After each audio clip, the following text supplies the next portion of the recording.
Selamat sore semuanya. Di sini saya akan mempresentasikan hasil PowerPoint yang saya buat, yaitu tentang spektrofotometri IR. Poin bahasan. Poin apa sih yang kita bahas, yaitu yang pertama adalah kegunaan dari spektrofotometri IR sendiri, kedua prinsip kerja spektrofotometri IR, ketiga komponen pada spektrofotometri IR, dan yang keempat adalah contoh data analisis menggunakan spektrofotometri IR. Termasuk yang pertama yaitu kegunaan spektrofotometri IR. Kegunaannya itu karena spektrofotometri IR terbagi menjadi beberapa bagian atau terdiri dari beberapa bagian, maka kegunaannya berbeda-beda. Yang pertama yaitu lampu tungsten atau wolfram, yaitu lampu ini digunakan untuk mengukur sampel pada daerah tampak. Jadi lampu ini tuh digunakan untuk mengukur sampel yang ada di daerah tampak. Lampu ini dia mirip dengan bola lampu pijar biasa. Jadi sering kita lihat bahwa di rumah-rumah kita ada bola lampu pijar, maka lampu ini berbentuk seperti bola lampu pijar itu, yang memiliki panjang gelombang antara 350 sampai 2200 nanometer. Spektrum radiasinya berupa garis lengkung, umumnya memiliki waktu 1000 jam pemakaian. Jadi lampu ini dia memiliki panjang gelombang itu sekitar antara 350 sampai 2200 nanometer, dan dia juga memiliki radiasi yang berupa garis lengkung. Kemudian dia memiliki waktu pemakaian 1000 jam. Jadi lampu ini bisa dipakai 1000 jam pemakaian. Yang kedua ada monokromator, seperti yang sudah ada di spektrofotometri UPPIS, berguna sebagai penyeleksi panjang gelombang, yaitu mengubah cahaya yang berasal dari sumber polikromatis menjadi cahaya monokromatis. Yang awalnya cahaya itu dari berbagai macam cahaya atau terdiri dari lebih dari satu cahaya, ini diubah menjadi satu cahaya saja yang akan masuk ke dalam alat tersebut, sehingga jenis yang monokromator yang sering digunakan ini yaitu tadi seperti sudah dijelaskan, yaitu grating dan filter optik. Jika yang digunakan grating, maka cahaya akan diubah menjadi spektrum cahaya. Yang ketiga adalah detektor.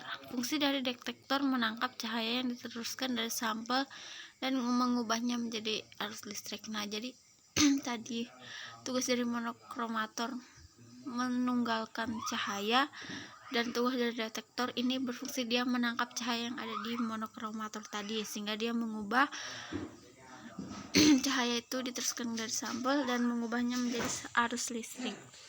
Kita masuk dalam prinsip kerja spektrofotometri IR. Bila suatu senyawa diradiasi menggunakan sinar inframerah atau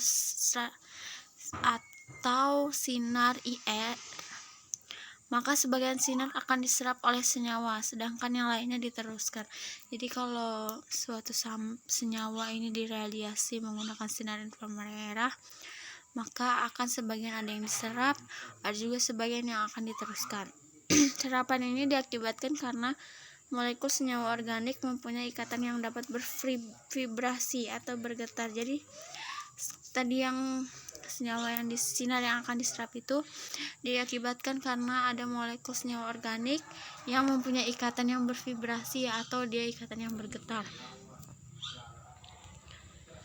Yang kita masuk yang ketiga yaitu komponen pada spektrofotometri IR. Komponennya yaitu yang pertama sumber sinar, yang kedua tempat sampel, yang ketiga monokromator, yang keempat detektor, yang kelima recorder. Yang keempat yaitu contoh data hasil pengukuran menggunakan spektrofotometri IR, yaitu pada sebuah jurnal pengukuran fraksi tepung pelepah aren menggunakan spektrofotometri IR. Yang pertama yaitu berdasarkan dari hasil spektrum inframerah fraksi tepung pelepah batang aren yang terdapat dapat diinterpretasikan bahwa munculnya serapan ulur CH alkena dengan intensitas sedang dan tajam. Jadi setelah dilakukan pengukuran hasil dari spektrum inframerah ini, dia menghasilkan suatu serapan ulur yaitu CH alkena dengan intensitas sedang dan tajam. Yang kedua yaitu pada daerah bilangan gelombang 3083,34 cm pangkat min 1, terus 3061,16 cm pangkat 1 dan 031,26 cm pangkat 1.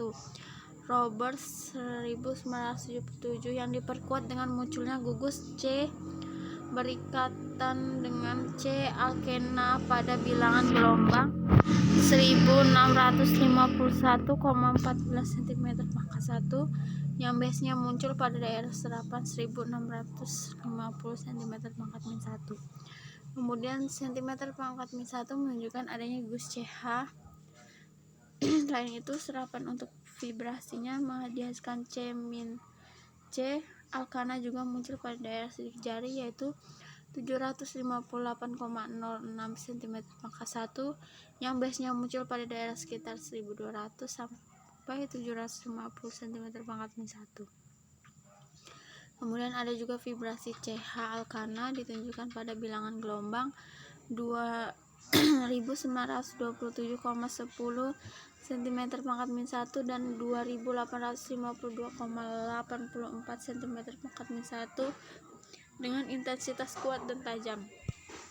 Kemudian ada juga serapan pada 1495,86 cm pangkat min 1, 1451,50 cm pangkat min 1 dan 1373,38 cm min 1 yang menunjukkan adanya vibrasi bengkok CH yang berasal dari gugus. Mungkin sampai di sini saja penjelasan saya. Saya ucapkan terima kasih. Kurang dan lebihnya saya mohon maaf. Saya akhiri. Selamat sore.